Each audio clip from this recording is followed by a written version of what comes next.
दोस्तों, जब बात आती है इन्वेस्टमेंट की तो हम सब लगभग कंफ्यूज रहते हैं कि कैसे इन्वेस्टमेंट करें कि ज्यादा प्रॉफिट आए। हम तो महीने के थोड़े ही पैसे बचा पाते हैं, तो क्या हमें इन्वेस्टमेंट करना चाहिए? हमें इन्वेस्टमेंट को कितने समय के लिए करना चाहिए? क्या लॉन्ग टर्म इन्वेस्टमेंट ज्यादा अच्छा होता है या शॉर्ट टर्म इन्वेस्टमेंट ज्यादा अच्छा होता है? SIP, म्यूचुअल फंड, लमसम, ये कौन से इन्वेस्टमेंट के तरीके हैं? क्या सही में लोग थोड़े थोड़े पैसे इन्वेस्ट करके करोड़पति बन सकते हैं? दोस्तों, इस वीडियो में आपको इन सारे सवालों के जवाब मिल जाएंगे और इस वीडियो में हम पावर ऑफ कंपाउंडिंग भी डिस्कस करेंगे कि क्यों अल्बर्ट आइंस्टीन ने कंपाउंडिंग इंटरेस्ट को 8th wonder of the world बताया था और इसी कंपाउंडिंग इंटरेस्ट के कारण क्यों अमीर और अमीर होता जा रहा है और गरीब और गरीब। दोस्तों, इस वीडियो में मैं आपको इतनी आसानी से इन सारे टॉपिक्स को समझाऊंगा कि क्लास 8th के बच्चे को भी SIP और म्यूचुअल फंड रिलेटेड कोई और वीडियो इंटरनेट पर सर्च करने की जरूरत नहीं पड़ेगी। तो ज्यादा देर न करते हुए चलिए इस वीडियो की शुरुआत करते हैं।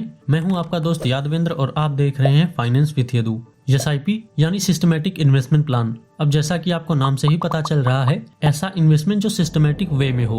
SIP और लमसम को डिस्कस करने से पहले चलिए समझते हैं कि शेयर्स और म्यूचुअल फंड क्या होता है। जैसा कि हम सभी को पता है, अगर हम किसी भी कंपनी में पैसा इन्वेस्ट करते हैं तो वो कंपनी उन पैसों के बदले अपने कंपनी के शेयर्स आपको देती है, यानी कि आप उस कंपनी के छोटे हिस्सेदार या छोटे मालिक बन जाते हैं। अब कितना शेयर मिलता है किसी इन्वेस्टर को, यह डिपेंड करता है कि उस पर्टिकुलर कंपनी के शेयर का प्राइस क्या है और कोई इन्वेस्टर उस कंपनी में कितना पैसा इन्वेस्ट किया है। लेकिन दोस्तों, शेयर मार्केट से प्रॉफिट आप तभी जनरेट कर पाएंगे जब आप किसी ऐसी कंपनी में पैसा इन्वेस्ट करें जो फ्यूचर में ग्रो करे। अब जब वो कंपनी ग्रो करेगी तब आपके द्वारा खरीदे गए उस कंपनी के शेयर्स भी ग्रो करेंगे और उन शेयर्स को फ्यूचर में सेल करके आप शानदार प्रॉफिट जनरेट कर सकते हैं। लेकिन ऐसी कंपनी ढूंढे कैसे जो फ्यूचर में ग्रो करेगी? अगर आप फाइनेंस के अच्छे समझ रखने वाले व्यक्ति हैं, कंपनीज का फाइनेंशियल रिपोर्ट जैसे profit and loss statement, balance sheet, इन सारी चीजों को एनालाइज कर पाते हैं, पढ़ पाते हैं और आपके पास पर्याप्त समय भी है, तब आप खुद से इंडिविजुअली स्टॉक्स में इन्वेस्ट कर सकते हैं। लेकिन अगर आप एक ऐसे व्यक्ति हैं जिसको उतनी अच्छी तरीके से फाइनेंस की नॉलेज नहीं है और आप जॉब करते हैं, साइड इनकम के लिए भी कोई काम करते हैं या आप स्टूडेंट हैं, मेनली बोला जाए तो आपके पास पर्याप्त टाइम नहीं बच पाता कि आप कंपनी के ट्रैक रिकॉर्ड को पढ़ो,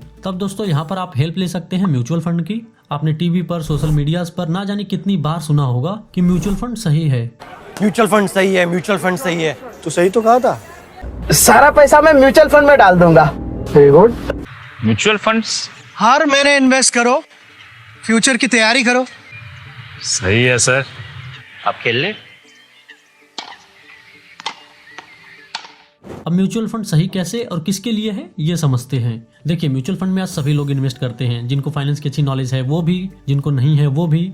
म्यूचुअल फंड बनाया ही इस पर्पस के लिए गया था कि अगर किसी व्यक्ति को फाइनेंस की अच्छी नॉलेज नहीं है, फाइनेंस की अच्छी समझ नहीं है या उसके पास पर्याप्त टाइम ही नहीं है स्टॉक मार्केट को देने के लिए, तो म्यूचुअल फंड के माध्यम से वो स्टॉक्स में अपने पैसे इन्वेस्ट कर सकता है। देखिए, यहाँ पर बहुत सारी फंड मैनेजर कंपनी होती हैं जो म्यूचुअल फंड को रेगुलेट करती हैं, चलाती हैं। अब इन कंपनी में आपको मिलता है फंड मैनेजर जो आपके पैसे को मैनेज करता है। मान लेते हैं कि आप किसी म्यूचुअल फंड में पैसे को इन्वेस्ट करते हैं। अब वहाँ का फंड मैनेजर, जिसका काम ही है मार्केट की रेगुलर एनालिसिस करना, वो आपके पैसे को डाइवर्सिफाई करके अलग अलग स्टॉक्स में इन्वेस्ट करता है और जब आपका पैसा ग्रो करता है वो फंड मैनेजर उसमें से थोड़ा सा कमीशन चार्ज करता है, लेकिन वो कमीशन बहुत छोटा होता है जिससे आपके प्रॉफिट पे कोई मेजर फर्क नहीं पड़ता है। अब यहाँ पर दोनों लोगों का फायदा है, आपका भी, क्योंकि आपको नॉलेज न रहते हुए भी आप अपने पैसे को सही जगह इन्वेस्ट कर पाते हैं और फंड मैनेजर कंपनी को भी थोड़ा सा कमीशन मिल जाता है। और दोस्तों, उस फंड मैनेजर का काम ही है कि लोगों के पैसे को मैनेज करना, तो आपको कोई झिझक नहीं होनी चाहिए इस चीज को लेकर कि क्या गारंटी है कि ये फंड मैनेजर हमें प्रॉफिट दिलाएगा ही। तो दोस्तों, उसकी नॉलेज आपसे कहीं ज्यादा है, उसका काम ही वही है कि उसको प्रतिदिन मार्केट को देखना होता है, समझना होता है, पढ़ना होता है और आपके जैसे हजारों लोगों का फंड वह मैनेज करता है। तो आप बेझिझक उस पर भरोसा करके इन्वेस्टमेंट कर सकते हैं। अब जब आप म्यूचुअल फंड में इन्वेस्टमेंट करेंगे तो आप इन दो तरीकों से इन्वेस्टमेंट कर सकते हैं, जिसमें पहला आता है SIP यानी सिस्टमैटिक इन्वेस्टमेंट प्लान और दूसरा आता है लमसम। देखिए, जब आप लमसम के माध्यम से म्यूचुअल फंड में इन्वेस्टमेंट करते हैं तब आपको केवल एक बार में ही सारे इन्वेस्टमेंट को करना होता है। कुछ समय के बाद आप उसमें और पैसे ऐड नहीं कर सकते। आपको जितना भी इन्वेस्टमेंट करना है, 1 लाख, 2 लाख, 10 लाख, 50 लाख, 1 करोड़, 50 करोड़, ये सारे पैसे आपको एक बार में ही डिपॉजिट करना होता है। लमसम के माध्यम से इन्वेस्टमेंट करते समय आपको कुछ बातों का ध्यान रखना बहुत जरूरी है, जैसे कि जब आप इन्वेस्टमेंट कर रहे हो तब मार्केट डाउन रहे, क्योंकि लॉन्ग टर्म में मार्केट को ऊपर आना ही है और ऊपर जाएगा मार्केट तो आपको प्रॉफिट देगा। लेकिन अगर आप तब इन्वेस्टमेंट करते हैं जब मार्केट अपने हाई पर हो, पीक पर हो, तब आपके पैसे लॉस होने के चांसेस बढ़ जाते हैं। या अगर आप लॉन्ग टर्म में प्रॉफिट करेंगे भी तो वो उतना प्रॉफिट नहीं होगा जितना आपने इन्वेस्टमेंट के दौरान एक्सपेक्ट किया था। लेकिन वही SIP के माध्यम से म्यूचुअल फंड में इन्वेस्ट करते समय समय आपको मार्केट के ट्रेंड से कोई फर्क नहीं पड़ता। जहां लमसम के माध्यम से इन्वेस्टमेंट करते समय आप बस एक बार में ही सारे पैसे इन्वेस्ट करते थे, वहीं एसआईपी में आपको रेगुलर इंटरवल पे पैसे को उस पर्टिकुलर फंड में इन्वेस्ट करते रहना होता है, जिससे कि आपके ऊपर कोई बर्डन या प्रेशर क्रिएट नहीं होता है। चलिए एक एग्जांपल से एसआईपी को समझते हैं। राहुल जो कि जॉब करता है, साथ में सेकंड सोर्स ऑफ इनकम के लिए पार्ट टाइम में फ्रीलांसर के तौर पे काम भी करता है। 30,000 उसको सैलरी मिलती है जो कि उसको जॉब से मिलती है, और फ्रीलांसर के तौर पे वो हर महीने 10,000 रुपए कमा लेता है। अब उसके पास 40,000 टोटल इनकम आ रही है। उस 40,000 में से 8,000 रुपए उसके फ्लैट का रेंट जाता है, 10,000 रुपए उसके कार की ईएमआई जाती है, और 12,000 में उसके घर की ग्रोसरी, मेडिसिन और उसके बच्चे की फीस जाती है। सारे खर्चे को काटने के बाद राहुल के पास 10,000 रुपए बच जाते हैं। अब वो सोचता है कि 5,000 रुपए इमरजेंसी फंड के तौर पर बैंक में जमा कर लेता हूँ और 5,000 का एसआईपी कर लेता हूँ। चलिए देखते हैं कि राहुल को करोड़पति बनने में कितना समय लगता है। सो दोस्तों, यह है एसआईपी कैलकुलेटर, जिसके माध्यम से हम एसआईपी के द्वारा म्यूचुअल फंड में की गई इन्वेस्टमेंट की वैल्यू और उस इन्वेस्टमेंट पर अपने वेल्थ गेन को कैलकुलेट कर सकते हैं। जैसा मैंने बताया, राहुल 5,000 रुपए एसआईपी के माध्यम से म्यूचुअल फंड में इन्वेस्ट करता है, तो यहाँ हम मंथली इन्वेस्टमेंट 5,000 पुट कर देते हैं। इन्वेस्टमेंट पीरियड को हम 20 ईयर यानी 20 साल लेकर चलेंगे, क्योंकि अगर आप 20 साल के लिए एसआईपी नहीं करते तो वह एक हेल्दी इन्वेस्टमेंट कैटेगरी में नहीं माना जाता, और एसआईपी पूरा लॉन्ग टर्म इन्वेस्टमेंट का ही गेम है, तो इन्वेस्टमेंट पीरियड हम 20 ईयर पुट करते हैं। एक्सपेक्टेड एनुअल रिटर्न हम 13% रखेंगे, क्योंकि इस समय mutual fund average 13% return long term में दे रहा है। अब इसको कैलकुलेट करते हैं। तो दोस्तों, यहाँ पर आप देख पा रहे होंगे, राहुल इस पूरे 20 सालों में 12 लाख रुपए इन्वेस्ट करता है, और उस 12 लाख के इन्वेस्टमेंट पर वह अप्रॉक्स 45 लाख रुपए का वेल्थ गेन करता है, और उस इन्वेस्टमेंट की टोटल वैल्यू अप्रॉक्स 57 लाख के करीब हो जाता है। अब यहाँ हो सकता है 57 लाख कुछ लोगों के लिए बहुत ज्यादा लगे, वहीं कुछ लोग ऐसा भी सोच रहे होंगे कि बस 57 लाख मिलेंगे 20 साल के इंतजार के बाद। तो दोस्तों, मान लेते हैं कि राहुल इसी इन्वेस्टमेंट को 5 साल और कंटिन्यू करता है, यानी 25 साल तक हर महीने 5,000 इन्वेस्ट करता है। तो दोस्तों, अब यहाँ पर आप देख सकते हो कि 5 साल इन्वेस्टमेंट को और कंटिन्यू रखने पर राहुल की टोटल इन्वेस्टमेंट 12 लाख से बढ़कर 15 लाख हुई है।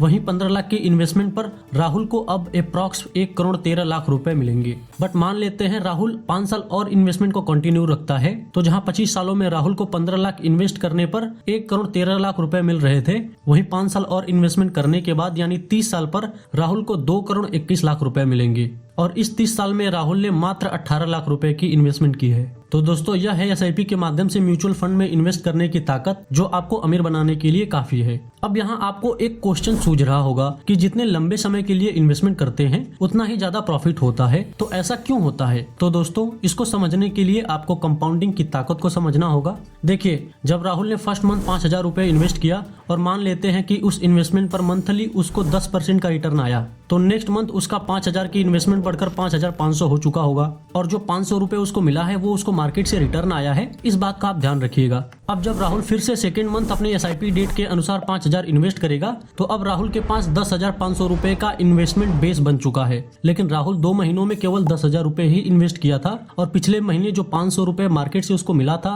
अब इस मार्केट के पैसे पर भी राहुल को रिटर्न आएगा, और इसी को बोलते हैं दोस्तों कंपाउंडिंग इंटरेस्ट, जहां आपके इन्वेस्टमेंट पर ही नहीं बल्कि उस इन्वेस्टमेंट के रिटर्न पर भी रिटर्न मिले। अभी आपको यह बहुत छोटा लग रहा होगा, जब आप इसी इन्वेस्टमेंट को लंबे समय के लिए इन्वेस्ट करते रहोगे तो यह पैसा बढ़कर करोड़ों में हो जाता है, जिसको मैंने आपको एसआईपी कैलकुलेटर के माध्यम से ऑलरेडी दिखा दिया है। दोस्तों, यहाँ आपके माइंड में एक और क्वेश्चन आ रहा होगा कि क्या हो अगर हमारी एसआईपी मिस हो जाए, किसी इमरजेंसी आने के कारण अगर हम एसआईपी में पैसा इन्वेस्ट नहीं कर पाते हैं 1 महीने, 2 महीने, 3 महीने तक या 4 महीने तक, जितना भी टाइम हम इन्वेस्ट नहीं कर पाते हैं, तो क्या वो एसआईपी हमारी टूट जाएगी, यानी उस एसआईपी को बाद में हम कंटिन्यू नहीं रख सकते? तो दोस्तों, इसका जवाब है आप उस एसआईपी को बिल्कुल कंटिन्यू रख सकते हैं। 2 महीने, 3 महीने, 4 महीने, जितने टाइम तक आप उस एसआईपी में पैसा नहीं इन्वेस्ट कर रहे हैं, तब भी जो आपका पैसा इन्वेस्टेड है वो बढ़ता रहता है, और जब चाहे आप उस एसआईपी में पैसे फिर से डाल सकते हैं, और वो एसआईपी हमेशा आपकी चलती रहेगी। तो दोस्तों, उम्मीद करता हूँ एसआईपी और mutual fund related doubts clear करने में हमारी यह वीडियो आपकी मदद की होगी। फिर भी अगर आपको कोई डाउट्स है या फाइनेंस से रिलेटेड कोई और वीडियो चाहते हैं, किसी कंपनी पे केस स्टडी देखना चाहते हैं, तो कमेंट करके हमें जरूर बताइए, हम आपके लिए उस टॉपिक पर वीडियो जरूर बनाएंगे। और अगर आप भी अपनी फाइनेंशियल नॉलेज को बढ़ाना चाहते हैं तो चैनल को सब्सक्राइब करके बेल आइकन हिट करना ना भूलें। वीडियो अच्छी लगी हो तो वीडियो को लाइक करें और अपने चाहने वालों के साथ शेयर भी करें। और आप कब से एसआईपी के माध्यम से म्यूचुअल फंड में इन्वेस्टमेंट करेंगे, कमेंट करके हमें बताना ना भूलें। अगर आप इंडिया के one of the biggest financial scam के बारे में जानना चाहते हैं तो इस वीडियो को जाकर देखिए। मिलते हैं आपसे ऐसे ही किसी और इन्फॉर्मेटिव वीडियो में, तब तक के लिए धन्यवाद। जय हिंद।